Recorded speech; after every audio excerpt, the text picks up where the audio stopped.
Ito po, bagong balita to. EDSA rally, may foreign funding. Aray ko! Yan na nga ba sinasabi ko? Ayan na nga ba sinasabi natin? Mga hindi lumalaban ng patas. Hindi na lumalaban ng patas, taksil sa bayan. Halik sa betlog. Aray ko! Anak ng buteti talaga. Wala talaga maasahan. Ang mga impakto. Kaya kayo. Pinagkalulululo nyo yung bansa. Diretso. Sinilip ng Armed Forces of the Philippines ang alin, kung may foreign funding ang kilos protesta na isinagawa sa People Monument, EDSA. Yan na. Ayon kay Acting AFP spokesperson Roy Vincent Trinidad, bunsod ito umano'y ng unusual logistical financial support sa likod ng rally na pinangunahan ng United People's Initiative nung nakaraang linggo. Okay? Diretso. Sa monitoring ng AFP para sa iba't ibang aktibidad upang masiguro ang kaligtasan ng lahat, napansin namin na kakaiba ang support system sa administrative requirements at iba pang pangangailangan ng mga kalahok. Ano yung Trinidad? Sa isang pulong balitaan sa Camp Aguinaldo. Dagdag pa niya, ang paraan ng pag-oorganisa, ang suporta ng pagkain at iba pang kagamitan, grande ang preparasyon. Oh my God! Oh my God! Sinabi rin niya na maaaring makita ang indikasyon ng pinagmulan ng pondo batay sa catering at iba pang pasilidad na binigay. Oh my God! Ang grande, may catering pa! OMG! Tigas muka! Pero in the end of the day, panguli pa rin si BBM. Oh, shush! Diba? In the end of the day, pangulo pa rin si Bongbong. Kaya gising ko lang kanina nga, sabi ko nga sa inyo, may panis na laway pa ako. Pagkita ko, BBM pa rin presidente. Oh, sheesh. Okay. Tahasan ang itinanggi ng UPI Convenor, retired Major Pokis. Ayan po si Major General Romeo Pokis. Okay? Ayan po, si Pokis po, yan po ang plural ng, maraming girls. Yeah.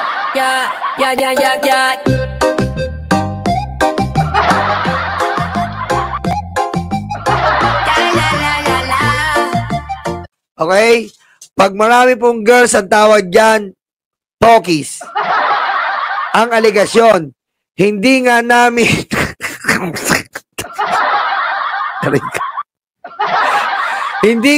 mga wakain ng mga sumama sa amin.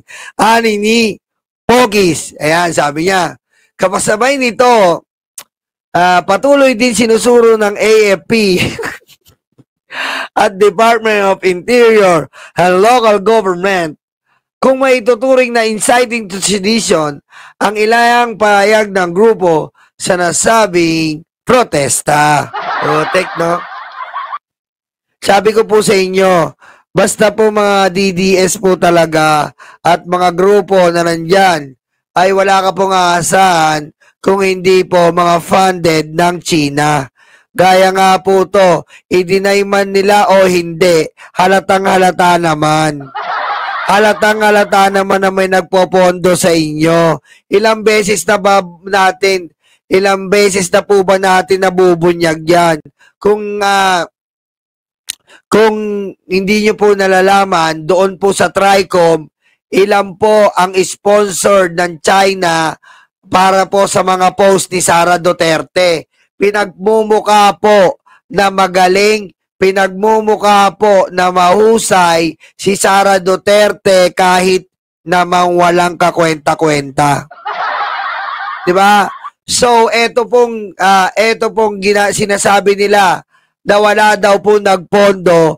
Mukhang hindi nyo po, ang pwede nyo lang po lokohin ay ang lolo nyong naka-brush up na puwet. Diba? Wala po kayong maloloko dito. Okay? Kung yung mga Duterte nga literal na kumukuha ng pondo sa China, kayo pa kaya? Oh. Etong mga retired general na to, di ba? Magkano ang patong nila bawat ulo para lang pabagsakin ng gobyerno?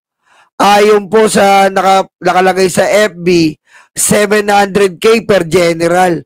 Wow! Sarap buhay! Di ba? Kaya hindi po malayo. Ako po naniniwala ako. Ha? Ako po naniniwala ako na may foreign funding ito. Kasi nakita na natin to eh. Nakita na po natin to sa TRICOM. Di ba? Ano ba yun? Nakalimutan ko yun. Na-discover nila Barbers. Tinitira po ni Barbers si Sara Duterte. Ngayon po, nag-hire po ang Embassy of China ng mga trolls. Ako natatandaan niyo po yun. Nag-hire po ang embassy ng China ng mga trolls para po siraan si Barbers at iba't ibang congressman, especially Romualdez. Okay? Kaya po, eto pong rally sa EDSA, although wala pong nangyari, ang sakit mga DDS. Ang tagal nila na nagrarally, si BBM pa rin presidente. Napakasakit, mga luga. Ang tagal nyo nang nagrarally. Napakasakit, mga luga. Ano pa ba iyong gagawin?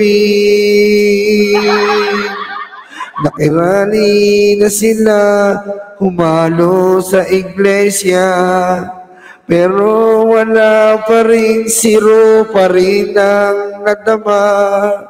Ngayon naman, ano pa bang sisirain nila? Para lang makaupo ang BP Sara. Kung ako sa DDS, tumalon kayo sa building, tapos uminom ng asido. Pabigat lang kayo dito sa Pilipino. Sige na DDS, magpakamatay na kayo. Napakasakit. Okay? Yan po Yan po ang nadarama ng mga DDS. Ang dami ng